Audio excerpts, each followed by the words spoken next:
Masjid Baitul Aisyah, cedhak SLG Simpang 5 Gumul, Kabupaten Kediri, dulur-dulur. Lokasine neng nggone sebelah utara saka Hotel Fave utawa Viv ya, terus tinggi lesehan. Ngopi karo nonton wong mlaku-mlaku, kadang-kadang ya ana wong olahraga, playon utamane yen Lur ngarep lho, deloken pengunjunge kaya ngono kae lho, Lur. Yo sore iku biasane so sepi, ning iki saya rame, Lur.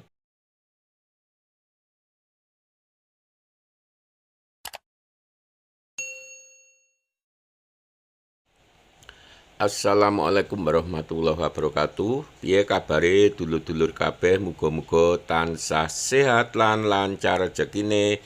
Interior Masjid Baitul Aisyah, cedhak SLG Simpang 5 Gumul, Kabupaten Kediri, dulur-dulur. Lokasine neng nggone sebelah utara saka Hotel Fave utawa Viv ya macane, SLG Kediri. Kaetung anyar lur hotel iki ya kurang lebih setahun lur. Lagi Hotel Viv lur.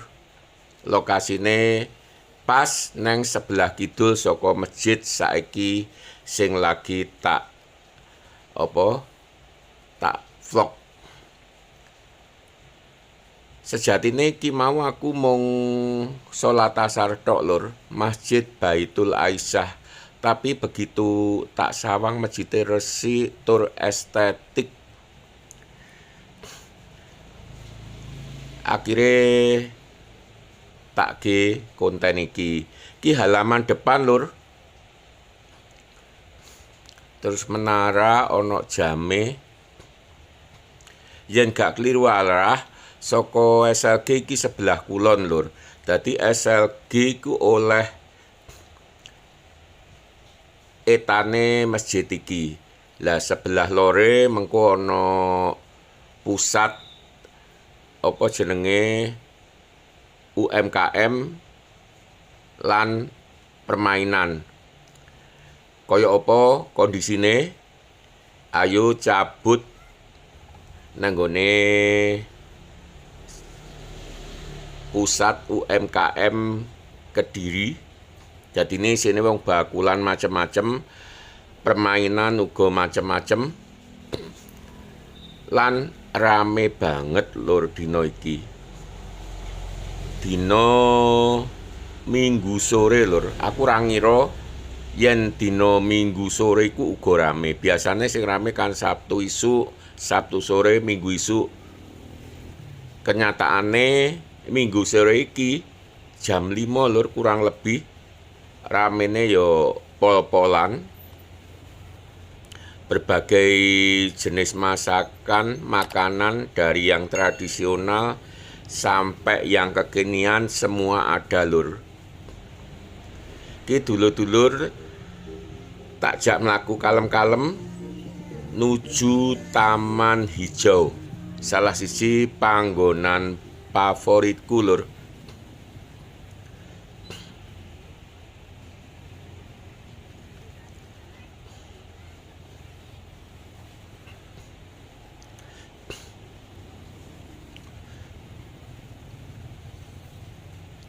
Ngarep iku lur, tulisanane wis mulai ketok. Ya cuma cete wis rada pudar, kudune wis dicet anyar lur, Taman Hijau. Nek kene uga akeh lur bakul-bakul. Terus spesiale ana bakul bunga tangan lur, bunga segar. Iku sak iket mok 10.000, murah banget lur. Lah wite ngiwonengen simetris banget lur. Yen bengi malah ketok asik ngono. Tapi ketoke lampione wis gak ono lur, yen ono lampione ki bengi ketok apik ngono lho. Ki kang diarani lokasi Taman Hijau SLG lur. Cuman bakule yo akeh sing bar diliwati awake dhewe mau lur. Yen kene akeh parkire. Ning yen warung kopi kene iki lokasine penak lur, dingge lesehan. Yen sing bakul-bakul UMKM rengket mau nggih tuku tok lur, gak iso yen dingge maem utawa dingge ngombe neng panggonane, mergo sempit. Yen iki sanajana panggonane utawa lapak iki uga gedhe, tapi lingkungane lapang lur, gak sek-sekan. Dadi sik ana panggonan sing iso digelari tikar terus dingge lesehan. Ngopi karo nonton wong mlaku-mlaku, kadang-kadang ya ana wong olahraga, playon utamane yen isuk lur. Terus kiri jalan ku ana arena bermain anak-anak lur. Loh, ngarep malah ruwame lur. Enak apa ki lagi? Wong mlayu-mlayu to jogging lur.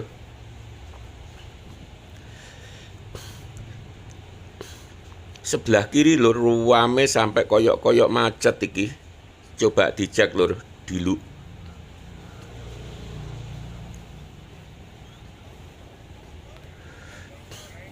Oh, anu lur, ana lapak ikan hias.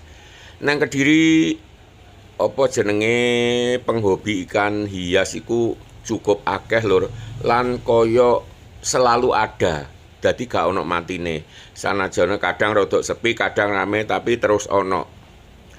Terus Kediri dhewe iki ya ono sentra utawa pusat penghasil ikan hias maupun ikan konsumsi kang lokasine salah sijine nang nggone Kecamatan Ploso Klaten, Kabupaten Kediri lur.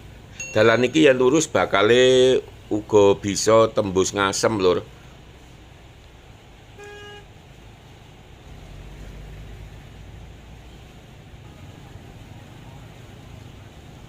Roame lur. Iki awake dhewe balik mlaku ngetan lur. Lah nang gone jalan utawa dalan sing arep diliwati awake dhewe kuwi ya uga akeh lapak-lapak penjual makanan dan minuman lur. Terus bakulan buah-buahan uga ana, wis pokoke lengkap.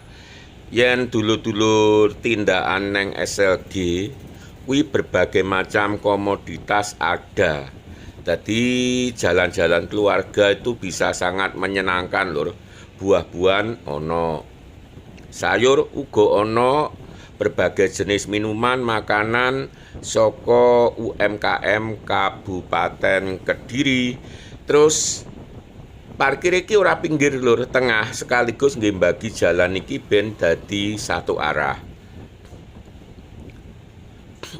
Dua arah kok satu arah. Oke, iki dalan Totok Kerot yang gak keliru. Yang ngiri ku arah Petilasan Joyoboyo, Pamenang. Yang nganan iki arah pusat yaiku Proliman Monumen Simpang 5 Gumul utawa SLG. Ki vlogku sing rada tidak biasa lur. Biasanya aku yang ngevlog kan diawali saka Monumen SLG lagi mubeng nang sekitare. Lagi tak balik saka masjid terus nang gone pusat kuliner, pusat bermain mau, saiki baru nang gone Monumen SLG kang katone uga rame banget lur dina ki mau. Akhir Januari 2026.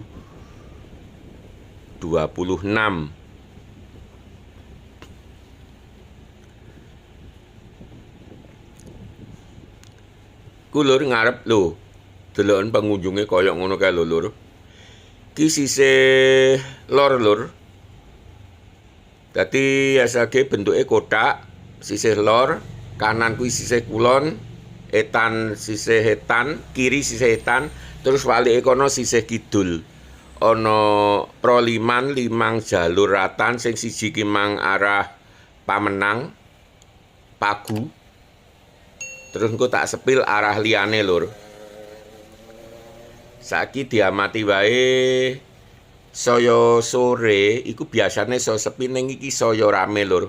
Oke, sawetara sakmene dhisik lur. Wassalam.